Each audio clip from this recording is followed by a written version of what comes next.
ഹരേ കൃഷ്ണ. എല്ലാവർക്കും മാധവത്തിലേക്ക് സ്വാഗതം. വൈശാഖമാസം. ഈ വൈശാഖമാസത്തിൽ ഭാഗവതത്തിലെ പ്രധാനപ്പെട്ട കഥകളൊക്കെ തന്നെയാണ് നമ്മൾ പറഞ്ഞുകൊണ്ടിരിക്കുന്നത്. എനിക്ക് ഈ കഥകളൊക്കെ നിങ്ങളോട് പറഞ്ഞു തരാനും അതുപോലെ തന്നെ നിങ്ങൾക്കൊക്കെ അത് കേൾക്കാനും കേട്ട് മനസ്സിലാക്കിയിട്ട് മറ്റുള്ളവർക്ക് അത് പറഞ്ഞു കൊടുക്കാനുമൊക്കെ തന്നെ സാധിക്കുന്നത് ഈശ്വരൻ്റെ അപാരമായ അനുഗ്രഹം ഉള്ളതുകൊണ്ടാണ്. അതിന് നമുക്ക് ആദ്യം തന്നെ ഭഗവാനോട് നന്ദി പറയാം. ഇവിടെ ശ്രീശുകനാണ് പരീക്ഷത്തിന് ഭാഗവതം ഉപദേശിച്ചു കൊടുക്കുന്നത്. കൂർമ്മ അവതാരത്തെ പറ്റിയും വരാഹ അവതാരത്തെയും അതുപോലെ മോഹിനി രൂപത്തെ പറ്റിയുമൊക്കെ തന്നെ കഴിഞ്ഞ ദിവസങ്ങളിലായി അദ്ദേഹം പരീക്ഷത്തിന് ഉപദേശിച്ചു കൊടുത്തു. അതിനുശേഷം അദ്ദേഹം ഉപദേശിച്ചു കൊടുക്കുന്നത് അംബരീഷ ചരിതമാണ്. ഈ അംബരീഷ ചരിതം ആർക്കൊക്കെ കേൾക്കാൻ സാധിക്കുന്നുവോ അവരൊക്കെ പുണ്യവാന്മാരാണ് എന്നാണ് വിശ്വസിക്കുന്നത്. അതുപോലെ തന്നെ അവർക്ക് മോക്ഷപ്രാപ്തി ഉണ്ടാകുമെന്ന് വിശ്വസിക്കുന്നു. കാരണം അത്രത്തോളം ശക്തിമത്തായ ഒരു ഭാഗമാണ് അംബരീഷ ചരിതം. നിങ്ങൾ ശ്രദ്ധയോടുകൂടി അവസാനം വരെ കേൾക്കണം. അതിനുശേഷം നിങ്ങളുടെ അഭിപ്രായങ്ങൾ രേഖപ്പെടുത്തുകയും ചെയ്യണം.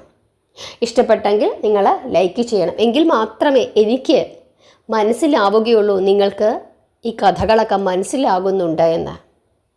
നമുക്ക് കഥാഭാഗത്തിലേക്ക് കടക്കാം. കശ്യപന് തൻ്റെ ഭാര്യയായ അദിതിയിൽ 12 പുത്രന്മാർ ജനിക്കുന്നുണ്ട്. ഈ പുത്രന്മാരെ ദ്വാദശാദിത്യന്മാർ എന്നാണ് അറിയപ്പെടുന്നത്. ദ്വാദശാദിത്യന്മാരിൽ ഒരാളാണ് വിവസ്വാൻ. അദ്ദേഹം സൂര്യൻ തന്നെയാണ്. ആ വിവസ്വാന്റെ പുത്രനായി ഒരു മനു ഉണ്ടാവുകയാണ്. ആ മനുവിനെ വിവസ്വാന്റെ പുത്രനായതുകൊണ്ട് വൈവസ്വത മനു എന്ന് വിശേഷിപ്പിച്ചു. ഈ മനുവിൻ്റെ വംശവും സൂര്യവംശം തന്നെയാണ്. ഈ വൈവസ്വത മനുവിൻ്റെ പൗത്രനായ നാഭാഗൻ എന്ന ശ്രേഷ്ഠനായ മഹാരാജാവിൻ്റെ പുത്രനാണ് അംബരീഷൻ. അതായത് ആ വൈവസ്വത മനുവിൻ്റെ പൗത്രൻ ആയ നാഭാഗൻ എന്ന ശ്രേഷ്ഠനായ മഹാരാജാവിൻ്റെ പുത്രനാണ് ആര്? അംബരീഷൻ. അദ്ദേഹത്തിൻ്റെ രാജ്യം 7 സമുദ്രത്താൽ വലയിതമെന്നതുപോലെ അത്രയ്ക്ക് വിസ്തൃതമായിരുന്നു. അങ്ങനെ ഒരു വലിയ മഹാരാജ്യത്തിൻ്റെ അധിപനും സൂര്യവംശ തിലകനുമായിരുന്നു ആര്? അംബരീഷൻ. അദ്ദേഹം ലൗകിക കാര്യങ്ങളിൽ വലിയ താല്പര്യമൊന്നും കാണിച്ചിരുന്നില്ല. ചക്രവർത്തി പദവിയും കുബേര പദവിയും അദ്ദേഹത്തെ ഒട്ടും തന്നെ അഹങ്കരിപ്പിച്ചില്ല എന്നതാണ് സത്യം. അദ്ദേഹം ഈ സ്ഥാനമാനങ്ങളിലൊന്നും തന്നെ വലിയ ഒരു വിലയൊന്നും കൽപ്പിച്ചിരുന്നില്ല.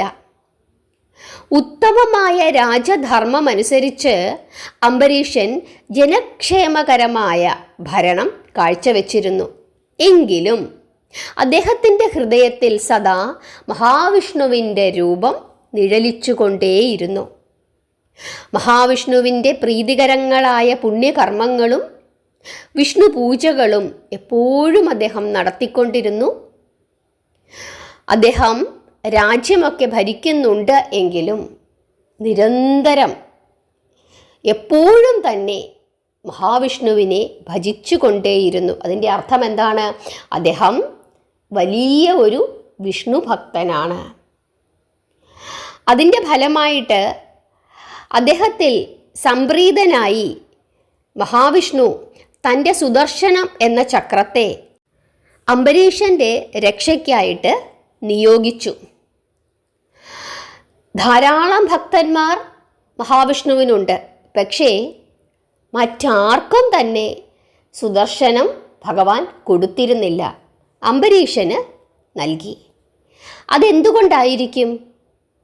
അങ്ങനെ ഒരു ചോദ്യം സ്വാഭാവികമായും ഉണ്ടാകും. അതിവിസ്തൃതമായ ഒരു രാജ്യത്തിൻ്റെ അധിപനാണ് അംബരീഷൻ. എത്ര തന്നെ യോഗ്യനാണെങ്കിലും രാജാക്കന്മാർക്ക് പൊതുവെ ശത്രുക്കളുണ്ടാകും. തന്നിൽ ദൃഢഭക്തിയുള്ള അംബരീഷന് ഒരിക്കലും ശത്രുബാധ ഉണ്ടാകാതിരിക്കുന്നതിന് വേണ്ടിയിട്ടാണ് ചക്രായുധത്തെ രക്ഷയ്ക്കായി ചക്രപാണി കൊടുത്തത്. ഭഗവാന്റെ ചക്രം തൻ്റെ സംരക്ഷണയ്ക്ക് വേണ്ടി എപ്പോൾ വേണമെങ്കിലും ഉണ്ട്. തനിക്ക് തൻ്റെ ഒരു സംരക്ഷണ കവചമായി സുദർശനം എന്ന ചക്രം ഉണ്ട് എന്നുള്ള ആ ബോധം ഒരിക്കലും തന്നെ അംബരീഷനെ അഹങ്കരിപ്പിച്ചിട്ടില്ല എന്നുള്ളതും വാസ്തവം. നമുക്കാണ് അങ്ങനെയൊരു കാര്യമുണ്ടെങ്കിൽ നമ്മൾ എത്രത്തോളം അഹങ്കരിക്കും. ഇവിടെ ഇത്രയും സൗഭാഗ്യങ്ങൾ ഭഗവാന്റെ ചക്രം തന്നെ സംരക്ഷണത്തിനായി അംബരീഷന് ഭഗവാൻ കൊടുത്തപ്പോൾ പോലും അംബരീഷൻ അഹങ്കരിച്ചില്ല എന്നുള്ളതാണ് നമ്മൾ കാണേണ്ടത്. അങ്ങനെ ഇരിക്കെ ഒരിക്കൽ ഈ രാജാവ് തൻ്റെ ഭാര്യയും ഒരുമിച്ച് യമുനാ നദിയുടെ തീരത്തുള്ള വനത്തിൽ വെച്ച് ശ്രേഷ്ഠമായ ഒരു വ്രതം അനുഷ്ഠിക്കുകയും വിഷ്ണു പൂജ നടത്തുകയും ചെയ്തു. ആ പൂജയുടെ ആ വ്രതത്തിൻ്റെ സമാപനത്തിൽ ഉത്തമന്മാരായ ബ്രാഹ്മണർക്കും സാധുക്കൾക്കും 60 കോടി പശുക്കളെ രാജാവ് ദാനം ചെയ്തു. അതോടുകൂടി അദ്ദേഹത്തിൻ്റെ പുണ്യം ഇരട്ടിച്ചു. അതിനുശേഷം അദ്ദേഹം ഒരു തീരുമാനം എടുക്കുകയാണ്. ഭക്തിയോടുകൂടി ഇനിയുള്ള ഒരു വർഷം തുടർച്ചയായിട്ട് ഏകാദശി വ്രതങ്ങളെല്ലാം തന്നെ എടുക്കുക. അങ്ങനെ ഒരു തീരുമാനത്തിലേക്ക് അദ്ദേഹം എത്തിച്ചേരുകയും വിധിപ്രകാരം എല്ലാ ഏകാദശി വ്രതങ്ങളും അനുഷ്ഠിക്കുകയും ചെയ്തു പോന്നു. ഏകാദശി ദിവസം മുഴുവനും അദ്ദേഹം ഉപവസിച്ചിരുന്നു. മഹാദ്വാദശി ദിവസം ഹരിവാസര സമയം കഴിയുമ്പോൾ അദ്ദേഹം പാരണ വീടും. പാരണ വീടുക എന്നുള്ളത് പരമപ്രധാനമായ ഒരു അനുഷ്ഠാനമാണ്. ത്യാഗത്തോടും ഭക്തിയോടും കൂടി മാസത്തിൽ 2 ദിവസം പൂർണ്ണ ഉപവാസം അനുഷ്ഠിക്കുന്നത് ആധ്യാത്മികപരവും ആരോഗ്യപരവുമായ ഒരു ആത്മാർപ്പണ സങ്കല്പ കർമ്മമാണെന്ന് ആ രാജാവ് തൻ്റെ അനുഭവത്തിൽ കൂടി ലോകത്തെ പഠിപ്പിക്കുകയാണ് ചെയ്തത്. എന്നിട്ട് തൻ്റെ രാജ്യത്തിലുള്ള പ്രജകളോട് അദ്ദേഹം ഇങ്ങനെ ആഹ്വാനം ചെയ്തു. എല്ലാവരും തന്നെ മാസത്തിൽ 2 ഏകാദശി നിർബന്ധമായും എടുക്കണം. അതിൻ്റെ പുണ്യം എല്ലാവരും തന്നെ പോലെ തന്നെ അനുഭവിക്കുകയും വേണം എന്നൊരു വിളംബരമാണ് അദ്ദേഹം പുറപ്പെടുവിച്ചത്. അദ്ദേഹം അത് എല്ലാവർക്കും അതിൻ്റെ ആ പുണ്യത്തെപ്പറ്റി ഉപദേശിച്ചു കൊടുക്കുകയും ചെയ്തു. അത് അനുസരിച്ചിട്ട് അദ്ദേഹത്തിൻ്റെ രാജ്യത്തിലുള്ള എല്ലാവരും തന്നെ രാജാവിൻ്റെ കൂടെ ഏകാദശി വ്രതം അനുഷ്ഠിച്ച് പോന്നു. അങ്ങനെ പുണ്യകർമ്മങ്ങൾ അനുഷ്ഠിച്ച് വിരാജിക്കുന്ന അംബരീഷൻ്റെ കഥ ഇന്ദ്രൻ അറിയുകയാണ്. സ്വാഭാവികമായും ഇന്ദ്രന് അസൂയ തോന്നുന്നു. ഇങ്ങനെ അംബരീഷൻ സ്ഥിരമായി ഏകാദശിയൊക്കെ എടുത്ത് പുണ്യമൊക്കെ സമ്പാദിച്ചു കഴിയുമ്പോൾ ഇനി ദേവലോകം ആക്രമിച്ചു കീഴടക്കുമോ എന്നൊരു സംശയം ഇന്ദ്രന് ഉണ്ടാവുകയും എങ്ങനെയെങ്കിലും അംബരീഷനെ ഈ ഏകാദശി വ്രതം എടുക്കുന്നതിൽ നിന്നും പിന്തിരിപ്പിക്കണം എന്ന് ഇന്ദ്രൻ തീരുമാനിക്കുകയും ചെയ്തു. മഹാവിഷ്ണു ഭക്തർക്കെല്ലാം വാരിക്കോരി ദാനം ചെയ്യുന്നതാണ്. അതുകൊണ്ട് ചിലപ്പോൾ അംബരീഷനോടുള്ള സ്നേഹം വർദ്ധിച്ചിട്ട് തൻ്റെ സിംഹാസനം വരെ മഹാവിഷ്ണു എടുത്തു കൊടുത്താൽ കുറ്റം പറയാൻ സാധിക്കുകയില്ല എന്ന് ഇന്ദ്രൻ അറിയാം. അതുകൊണ്ട് ഒരു സ്വസ്ഥതയുമില്ലാതായി ഇന്ദ്രന്. ഊണുമില്ല ഉറക്കവുമില്ല എന്ന അവസ്ഥ. അംബരീഷൻ ഇതൊന്നും അറിയുന്നില്ല. അദ്ദേഹം തൻ്റെ പുണ്യപ്രവർത്തികളും ഏകാദശി വ്രതങ്ങളും പൂജകളും ഒക്കെയായി രാജ്യം ഭരിച്ചുകൊണ്ടേയിരിക്കുന്നു. ഇന്ദ്രൻ്റെ ഇപ്രകാരമുള്ള വിഷമങ്ങൾ മനസ്സിലാക്കുന്നു ആര്? നാരദര്. എന്നിട്ട് നാരദര് ഇന്ദ്രനെ ഉപദേശിക്കുന്നു. ഇങ്ങനെയൊന്നും ഒരിക്കലും ചിന്തിക്കരുത്. അദ്ദേഹം ഒരു വിഷ്ണു ഭക്തനാണ്. അംബരീഷൻ ഒരു വിഷ്ണു ഭക്തനാണ്. അദ്ദേഹത്തിൻ്റെ വ്രതം മുടക്കുക എന്ന് ചിന്തിക്കുന്നത് പോലും അങ്ങേയറ്റം പാപമാണ് എന്ന് നാരദര് ദേവേന്ദ്രന് മുന്നറിയിപ്പ് നൽകുന്നു. പക്ഷേ ഇന്ദ്രൻ ഇതൊന്നും ശ്രദ്ധിച്ചില്ല. അദ്ദേഹം ഉടനെ തന്നെ ഒരാളെ കാണാനായിട്ട് പോവുകയാണ്. ആരെയാണ് കാണാനായിട്ട് പോകുന്നത്? അത്രി മഹർഷിയുടെ പുത്രനായ ദുർവാസാവിനെ. ദുർവാസാവിനെ ചെന്നു കണ്ടിട്ട് എങ്ങനെയും അംബരീഷൻ്റെ യാഗത്തിന് മുടക്കം വരുത്തണം എന്ന് അപേക്ഷിച്ചു. ആരോട് പിണങ്ങുന്നുവോ അവൻ്റെ പുണ്യത്തിൻ്റെയോ തപോബലത്തിൻ്റെയോ പകുതി തനിക്ക് ലഭിക്കും എന്നാണ് ദുർവാസാവിന് ലഭിച്ച വരം. അതുകൊണ്ടാണ് നിരന്തരം ദുർവാസാവ് ആരോടെങ്കിലുമൊക്കെ പിണങ്ങുകയും ദേഷ്യപ്പെടുകയുമൊക്കെ ചെയ്യുന്നത്. അങ്ങനെ ദുർവാസാവിനെ ഇത് ഏൽപ്പിക്കുകയാണ്. എങ്ങനെങ്കിലും അംബരീഷനെ ഏകാദശി വ്രതം എടുക്കുന്നതിൽ നിന്നും തടയണം. ഇതായിരുന്നു ഉദ്ദേശം. ദുർവാസാവ് എല്ലാം സമ്മതിക്കുന്നു. ഞാൻ അങ്ങനെ ചെയ്യാം, ഒരു കാരണവശാലും വിഷമിക്കേണ്ട എന്ന് ദുർവാസാവ് ഇന്ദ്രനോട് പറയുകയും ചെയ്തു. ഇത് കേട്ടപ്പോൾ ഇന്ദ്രന് വലിയ സന്തോഷമായി. അദ്ദേഹം ദുർവാസാവിന് വേണ്ട പൂജകളും സൽക്കാരങ്ങളുമൊക്കെ നൽകി. അതിനുശേഷം ദുർവാസാവ് അംബരീഷനെ കാണാനായിട്ട് ചെല്ലുകയാണ്. ആ സമയത്ത് അംബരീഷൻ ഏകാദശി വ്രതം ഒക്കെ അനുഷ്ഠിച്ച് പാരണ വീടാനായിട്ട് ഒരുങ്ങുന്ന സമയമായിരുന്നു. പെട്ടെന്നാണ് ദുർവാസാവ് അവിടേക്ക് വന്നത്. അപ്പോൾ ദുർവാസാവിനെ അംബരീഷൻ സ്വീകരിച്ചു. അതിനുശേഷം ഇങ്ങനെ പറഞ്ഞു: അല്ലയോ മഹർഷേ, ദിവ്യനായ അവിടുന്ന് ഈ സമയത്ത് എഴുന്നള്ളിയത് എൻ്റെ മഹാഭാഗ്യമാണ്. ഏകാദശി വ്രതം കഴിഞ്ഞു, ഹരിവാസരവും കഴിയാറായി, പാരണ വീടാൻ ഒരുങ്ങുകയാണ് ഞാൻ. ഈ അവസരത്തിലാണ് അങ്ങ് വന്നത്. അതുകൊണ്ട് തന്നെ അങ്ങ് വേഗം പോയി കുളിച്ചു വരൂ. പാരണ വീടിക്കഴിഞ്ഞ് അങ്ങയെ പൂജിച്ച് നമുക്ക് ഒന്നിച്ചിരുന്ന് ഭക്ഷണം കഴിക്കാം. എൻ്റെ ഒരു ആഗ്രഹമാണ്. അതുകൊണ്ട് അങ്ങ് പെട്ടെന്ന് പോയി കുളിച്ചിട്ട് വരൂ എന്ന് പറഞ്ഞു. ഉടനെ ദുർവാസാവ് പറഞ്ഞു: ആഹാ, പാരണ വീടാൻ പോവുകയാണോ? എങ്കിൽ ഞാൻ ഉടനെ തന്നെ കുളിച്ചിട്ട് വരാം. എന്നിട്ട് നമുക്ക് 2 പേർക്കും കൂടി ഇരുന്ന് ആഹാരം കഴിക്കാം എന്ന് പറഞ്ഞിട്ട് ഈ ദുർവാസാവ് യമുനയിലേക്ക് കുളിക്കാനായിട്ട് പോകുന്നു. ഏകാദശിയുടെ പാരണാ സമയമായി. മുനിയെ കാണുന്നില്ല. മുനി വരാൻ താമസിക്കുന്നു. എന്തു ചെയ്യും? നിശ്ചിത സമയത്തിനുള്ളിൽ തന്നെ പാരണ വീടണം. പാരണാ സമയം കഴിയാറാകുന്നു. മുനി വരുന്നില്ല. എന്തു ചെയ്യും? അംബരീഷൻ പിന്നെ ഒന്നും നോക്കിയില്ല. പ്രാർത്ഥനയൊക്കെ നടത്തി കൃത്യസമയത്ത് പാരണ വീടി. അങ്ങനെ പാരണ വീടി കഴിഞ്ഞപ്പോഴാണ് ദുർവാസാവ് എത്തുന്നത്. പാരണ വീടി കഴിഞ്ഞിട്ട് ആ പ്രസാദം കഴിക്കണം. നമ്മൾ തീർത്ഥവും പ്രസാദവും ഒക്കെ സ്വീകരിച്ചിട്ട് അത് നമ്മൾ കഴിക്കാറുണ്ട്. അങ്ങനെ രാജാവ് ആ പ്രസാദം കഴിച്ചു കഴിഞ്ഞപ്പോഴേക്കും ദുർവാസാവ് വരികയാണ്. ദുർവാസാവ് ആരാണ്? ക്ഷിപ്രകോപിയാണ്. ഞാൻ വരുന്നതിന് മുമ്പ് നീ പാരണ വീടിയോ? എന്നിട്ട് പ്രസാദവും സ്വീകരിച്ചോ? ഇത് എന്നോട് ചെയ്യുന്ന അവഹേളനമാണ് എന്ന് പറഞ്ഞ് മുനി കോപിക്കുകയാണ്. എന്നിട്ട് ദുർവാസാവ് ഇങ്ങനെ പറഞ്ഞു: എടാ മഹാപാപി, നീയാണോ സൂര്യവംശത്തിൽ പിറന്ന ധർമ്മനിഷ്ഠനായ രാജാവ്? എന്നെ ഭക്ഷണത്തിന് ക്ഷണിച്ച ശേഷം ഞാൻ വരുന്നതിന് മുമ്പ് നീ പാരണ വീടി, എന്നിട്ട് പ്രസാദവും സ്വീകരിച്ചു. എന്നെ നീ അപമാനിക്കുകയല്ലേ ചെയ്തത്?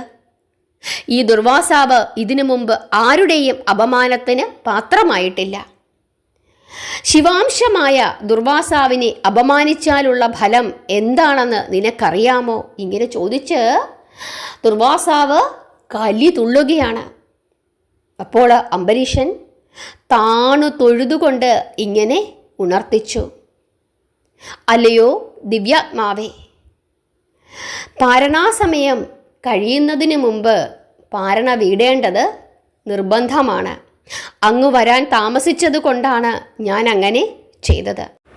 ഒരു തുളസി ഇലയിൽ കൊള്ളുന്ന അത്രമാത്രം ജലം മാത്രമേ ഞാൻ പാനം ചെയ്തിട്ടുള്ളൂ. അതുകൊണ്ട് അങ്ങ് പൊറുക്കണം. ഞാൻ ഭക്ഷണം കഴിച്ചിട്ടില്ല. നമുക്ക് 2 പേർക്കും കൂടി ഒരുമിച്ചിരുന്ന് ഭക്ഷണം കഴിക്കാം എന്ന് പറഞ്ഞ് തൊഴുകയാണ്. പക്ഷേ ദുർവാസാവ് ഒരു കാരണവശാലും ക്ഷമിക്കാൻ തയ്യാറാകുന്നില്ല. എന്നിട്ട് കോപത്തോടു കൂടി മുനി തൻ്റെ ശിരസിൽ നിന്നും ഒരു ജട പറിച്ചെടുത്തിട്ട് ശക്തിയോടുകൂടി നിലത്തേക്ക് അടിക്കുകയാണ്. അതിൽ നിന്നും ഒരു ഭയാനക രൂപിണിയായ കൃത്തിക എന്ന ദേവത കയ്യിലൊരു വെട്ടിത്തിളങ്ങുന്ന നീണ്ട വാളും പിടിച്ച് തീപ്പൊരി പാറുന്ന കണ്ണുകളോടും തീക്ഷണങ്ങളായ അട്ടഹാസങ്ങളോടും കൂടി അംബരീക്ഷൻ്റെ നേർക്ക് സംഹാര താണ്ഡവമാടിക്കൊണ്ട് അലറിപ്പാഞ്ഞെടുത്തു. ഭക്തോത്തമനായ ആ രാജാവാകട്ടെ സർവവും ഭഗവാനിൽ അർപ്പിച്ച് കൈകൂപ്പി കണ്ണുകളടച്ചു നിന്നതേയുള്ളൂ. കൃത്തിക പാഞ്ഞു വരികയാണ്. ജനങ്ങളെല്ലാം ഭയന്നു. അങ്ങനെ കൃത്തിക പാഞ്ഞടുത്തു വന്നപ്പോൾ പെട്ടെന്ന് തന്നെ സുദർശന ചക്രം അവിടെ പ്രത്യക്ഷപ്പെട്ടു. എന്നിട്ട് സുദർശന ചക്രത്തിൻ്റെ ആ അഗ്നിജ്വാലയിൽ കൃത്തിക എന്ന ആ അസുര അവിടെ വെണ്ണീറാവുകയാണ്. കത്തി ചാമ്പലായിപ്പോയി. തുടർന്ന് സുദർശനം ആരുടെ നേർക്ക് തിരിഞ്ഞു? ദുർവാസാവിൻ്റെ നേർക്ക് തിരിഞ്ഞു. ദുർവാസാവ് ഇതെല്ലാം കണ്ടുകൊണ്ട് നിൽക്കുകയാണ്. കൃത്തികയെ സുദർശനം നശിപ്പിക്കുന്നു. അതിനുശേഷം ദേ വരുന്നു തൻ്റെ നേർക്ക്. ദുർവാസാവ് പേടിച്ചു. ദുർവാസാവ് ഓടാൻ തുടങ്ങി. പുറകിന് സുദർശനവും. അങ്ങനെ ഇന്ദ്രൻ്റെ അടുത്തേക്ക് ദുർവാസാവ് ഓടി ചെല്ലുകയാണ്. എന്നെ രക്ഷിക്കണം, നീ പറഞ്ഞതുകൊണ്ടാണ് ഞാൻ അവിടെ പോയത്. ദേ ഇപ്പം സുദർശനം എൻ്റെ പുറകിന് വരുന്നു. അപ്പോൾ ഇന്ദ്രൻ പറയുകയാണ്, എനിക്ക് സുദർശനത്തെ തടയാനുള്ള ശക്തിയില്ല എന്ന് പറഞ്ഞ് ഇന്ദ്രൻ എന്തു ചെയ്യുന്നു? കൈ ഒഴിഞ്ഞു. ചക്രം ദുർവാസാവിൻ്റെ അടുത്ത് എത്താറായി. ദുർവാസാവ് പേടിച്ചു. ദേവേന്ദ്രൻ രക്ഷിക്കുന്നില്ല. ഇനി എന്താണ് മാർഗം? അദ്ദേഹം നേരെ സത്യലോകത്തിലേക്ക് ഓടുന്നു. സത്യലോകത്തിൽ ആരാണ്? ബ്രഹ്മാവ്. ബ്രഹ്മാവിൻ്റെ അടുത്തേക്ക് ഓടിച്ചെന്നിട്ട് കാര്യങ്ങൾ പറയുന്നു. സുദർശനം തൊട്ടുപുറകിലുണ്ട്. ബ്രഹ്മദേവൻ പറഞ്ഞു, എനിക്ക് സാധിക്കില്ല നിന്നെ രക്ഷിക്കാൻ. നീ എൻ്റെ പുത്രനായ അത്രിയുടെ മകൻ തന്നെയൊക്കെയാണ്. നീ ശിവൻ്റെ അംശവുമാണ്. പക്ഷേ എനിക്ക് നിന്നെ രക്ഷിക്കുവാൻ സാധിക്കുകയില്ല. നിന്നിൽ മഹാവിഷ്ണുവിൻ്റെ കോപം വന്നിരിക്കുന്നു. നീ എന്തിനാണ് ഇങ്ങനെയുള്ള കാര്യങ്ങളിലൊക്കെ ചെന്ന് തലവെച്ച് കൊടുക്കുന്നത്? അതുകൊണ്ട് നിന്നെ രക്ഷിക്കണമെങ്കിൽ നീ വേഗം കൈലാസത്തിലേക്ക് പൊക്കോളൂ എന്ന് പറയുന്നു. അങ്ങനെ ബ്രഹ്മദേവനും ദുർവാസാവിനെ കൈവിട്ടു. ദുർവാസാവ് സത്യലോകത്തു നിന്നും വീണ്ടും എങ്ങോട്ട് ഓടുകയാണ്? കൈലാസത്തിലേക്ക് ഓടുകയാണ്. കാടുകളും തോടുകളും നദികളും പർവ്വതങ്ങളും ഒക്കെ കടന്ന് തട്ടിയും മുട്ടിയും വീണ് ദേഹം മുഴുവനും ചോര ഒലിപ്പിച്ചുകൊണ്ട് അത്രിയുടെ പുത്രൻ കൈലാസത്തിൽ എത്തിച്ചേർന്ന് മഹാദേവന്റെ മുമ്പിൽ സാഷ്ടാംഗം വീണു. എന്നെ രക്ഷിക്കണം, സുദർശനം പുറകിന് വരുന്നു. അത് കണ്ടപ്പോൾ കൈലാസനാഥനായ മഹേശ്വരന് കോപം വർദ്ധിച്ചു. എന്നിട്ട് പറഞ്ഞു, നീ ഈ തോന്നിവാസം കാണിച്ചതിൻ്റെ ഫലമാണ് നിനക്ക് ലഭിക്കുന്നത്. നീ എന്തിനാണ് അസുരന്മാരെ പോലെ അധർമ്മം ചെയ്യാൻ നടക്കുന്നത്? ഹരിഭക്തനായ ആ രാജാവിനെ എന്തിനാണ് നീ ദ്രോഹിക്കുവാൻ പോയത്? നിന്നെ എനിക്ക് രക്ഷിക്കുവാൻ സാധിക്കുകയില്ല. ഭഗവാൻ നാരായണൻ്റെ ചക്രമാണ് നിന്റെ പുറകിന് വരുന്നത്. അതുകൊണ്ട് എത്രയും പെട്ടെന്ന് ശ്രീഹരിയുടെ തൃപ്പാദങ്ങളിൽ അഭയം തേടുക എന്ന് പറഞ്ഞ് കൈലാസനാഥനും ഉപേക്ഷിച്ചു. ഇനി എന്തു ചെയ്യും എന്ന് ചിന്തിച്ചുകൊണ്ട് വീണ്ടും തിരിഞ്ഞു നോക്കിയപ്പോൾ ദേ സുദർശനം തൊട്ടു പുറകിൽ. എന്തു ചെയ്യാനാണ്? ദുർവാസാവ് ഓടി ഓടി ഓടി ഓടി എവിടെ ചെന്നു? വൈകുണ്ഠത്തിൽ എത്തിച്ചേർന്നു. എന്നിട്ട് ഭഗവാനോട് പറഞ്ഞു, ഭഗവാനെ തെറ്റുപറ്റിപ്പോയി, എന്നെ രക്ഷിക്കണമേ എന്ന് പറഞ്ഞ് നമസ്കരിക്കുകയാണ്. ഭഗവാൻ പറഞ്ഞു, അങ്ങ് ബ്രഹ്മദേവൻ്റെ പൗത്രനാണ്, ശിവാംശമാണ്, മഹർഷീശ്വരനാണ്. പക്ഷേ അഹങ്കാരം അങ്ങയെ ബാധിച്ചിരിക്കുന്നു. അതിൻ്റെ ഫലം അങ്ങ് അനുഭവിക്കാതെ മറ്റൊരു വഴിയുമില്ല. ഒരു സന്യാസിക്ക്, ഒരു മഹർഷിക്ക് വിനയവും ദയയും സർവോപരി മനുഷ്യസ്നേഹവും ഉണ്ടായിരിക്കണം. ഈ 3 ഗുണങ്ങളും അങ്ങേക്കില്ല. അതുകൊണ്ടാണ് അങ്ങേക്ക് ഇപ്രകാരം ഒരു ദുരിതം ഉണ്ടായത്. എനിക്ക് അങ്ങയെ രക്ഷിക്കുവാൻ സാധിക്കുകയില്ല. എൻ്റെ ഭക്തൻ്റെ സംരക്ഷണത്തിന് വേണ്ടി എൻ്റെ ചക്രായുധത്തെ ഞാൻ നിയോഗിച്ചിരിക്കുകയാണ്. ആ ചക്രായുധത്തെ തിരിച്ച് ഉപസംഹരിക്കുവാൻ എനിക്ക് സാധ്യമല്ല. ഞാൻ ഭക്തർക്ക് ദാസനാണ്. അവർക്ക് വേണ്ടി ഞാൻ എന്തും ചെയ്യും. അവരുടെ കണ്ണുനീര് എൻ്റെ തീർത്ഥജലമാണ്. അവരുടെ ഹൃദയം എൻ്റെ പുണ്യക്ഷേത്രമാണ്. അവരുടെ വാക്കുകൾ എൻ്റെ വേദമാണ്. അവരുടെ ശത്രു എൻ്റെയും ശത്രുവാണ്. അതുകൊണ്ട് അല്ലയോ മഹർഷേ, അങ്ങിവിടെ നിൽക്കേണ്ട ആവശ്യമില്ല. വേഗം പോയി ആ ഭക്തോത്തമൻ്റെ പാദങ്ങളിൽ പ്രണാമം ചെയ്ത് അഭയം അപേക്ഷിക്കുക.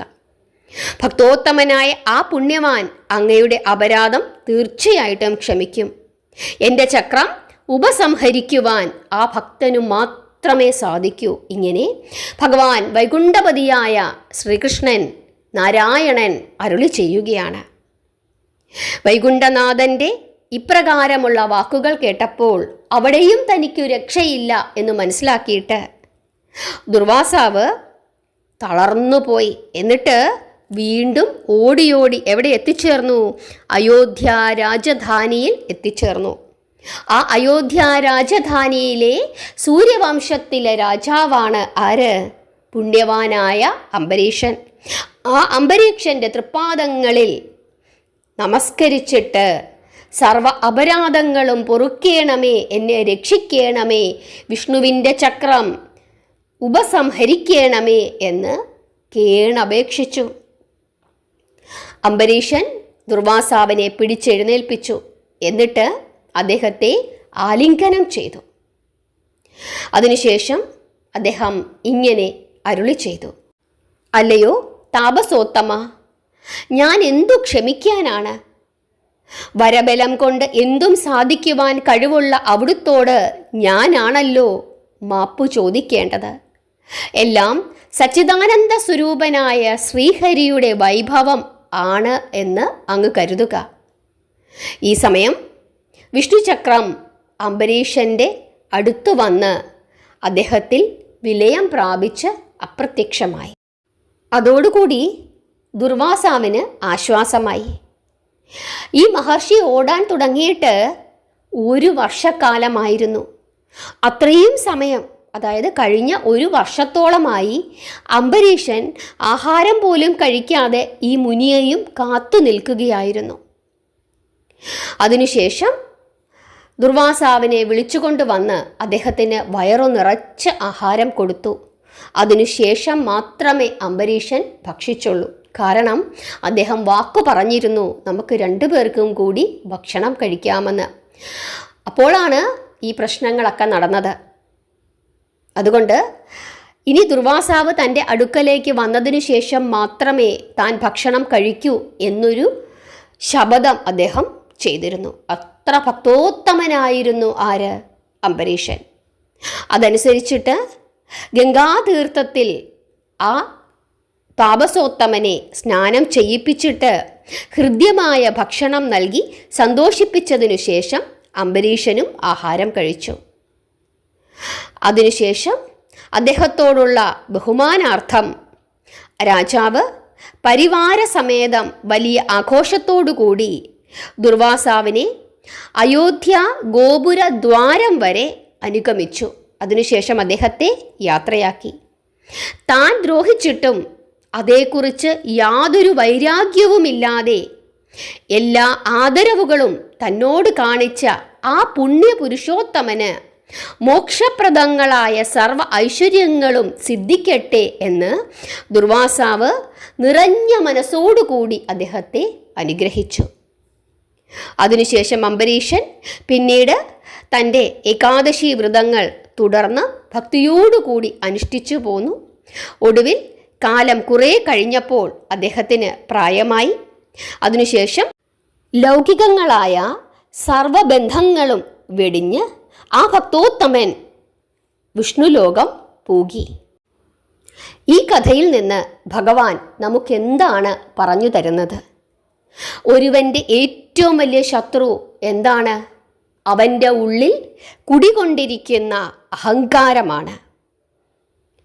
ദേവേന്ദ്രൻ്റെ ഉള്ളിലും അഹങ്കാരമുണ്ടായിരുന്നു, അതും ശമിച്ചു. ദുർവാസാവിൻ്റെ ഉള്ളിലും എന്തുണ്ടായിരുന്നു? അഹങ്കാരമുണ്ടായിരുന്നു, അതും ശമിച്ചു. മഹാവിഷ്ണു ശമിപ്പിച്ചു എന്ന് പറയുന്നതാകും ശരി. സർവ ഐശ്വര്യങ്ങളും ഉണ്ടായിരുന്നു അംബരീഷന്. എന്തിനു പറയാൻ, ഭഗവാൻ നാരായണൻ തൻ്റെ കൂടെയുണ്ട്. തന്നെ സംരക്ഷിക്കുവാൻ അദ്ദേഹത്തിൻ്റെ സുദർശന ചക്രം വരെയുണ്ട്. എന്നിട്ടും ഒരു തരുമ്പ് പോലും ആ ഭക്തൻ്റെ ഉള്ളിൽ അഹങ്കാരമുണ്ടായിരുന്നില്ല എന്ന് മാത്രമല്ല, തന്നെ ദ്രോഹിച്ചവരോട് പോലും ക്ഷമിക്കാനുള്ള അദ്ദേഹത്തിൻ്റെ മനസ്സും ഈ കഥാഭാഗത്തിലൂടെ ഭഗവാൻ നമുക്ക് കാണിച്ചു തരുന്നു. ഈ കഥകളൊക്കെ നമ്മൾ പഠിക്കുന്നത് ഇതിൽ അടങ്ങിയിരിക്കുന്ന തത്വങ്ങൾ മനസ്സിലാക്കാനും അതനുസരിച്ചിട്ട് ജീവിക്കാനും വേണ്ടിയിട്ടാണ്. അതിനു വേണ്ടിയിട്ടാണ് ഋഷീശ്വരന്മാർ ഇപ്രകാരമുള്ള കഥകളൊക്കെ തന്നെ ചമച്ചിരിക്കുന്നത്. ഇക്കാര്യം മനസ്സിലാക്കി മുമ്പോട്ട് പോവുക. ഒരു ചെറിയ ഒരു കാര്യം നമുക്ക് കിട്ടിയാൽ തന്നെ പിന്നെ നമ്മൾ എന്താണ് വിചാരിക്കുന്നത്? ഈ ലോകം മുഴുവനും നമ്മുടെ കാൽക്കലാണ്, നമുക്കെന്തും സാധിക്കും, എനിക്കതുണ്ട്, എനിക്കിതുണ്ട് എന്നുള്ള അഹങ്കാരമാണ്. എന്നെ ആരും ഒന്നും പറയാൻ പാടില്ല, എന്നെ പറഞ്ഞു കഴിഞ്ഞാൽ എനിക്ക് ദേഷ്യം വരും, ഞാൻ ഇന്ന ആളാണ്, എനിക്ക് ജോലിയുണ്ട്, എനിക്ക് കാശുണ്ട്, നിൻ്റെ ഒന്നും ചിലവിലല്ല ഞാൻ കിടക്കുന്നത്. ഇങ്ങനെയൊക്കെയുള്ള ചിന്തകളാണ് നമ്മളെ എപ്പോഴും എന്ത് ചെയ്യുന്നത്? ഭരിക്കുന്നത്. ഇവിടെ അംബരീഷൻ എന്താണ് ചെയ്തത് എന്ന് നിങ്ങൾ നോക്കുക. ഇതിൽ നിന്നൊക്കെ പാഠം ഉൾക്കൊണ്ട് മുമ്പോട്ട് പോവുക. നാമം ജപിച്ചുകൊണ്ടേയിരിക്കുക, പ്രാർത്ഥിക്കുക. എല്ലാവരെയും ഭഗവാൻ അനുഗ്രഹിക്കട്ടെ. ഹരേ കൃഷ്ണ.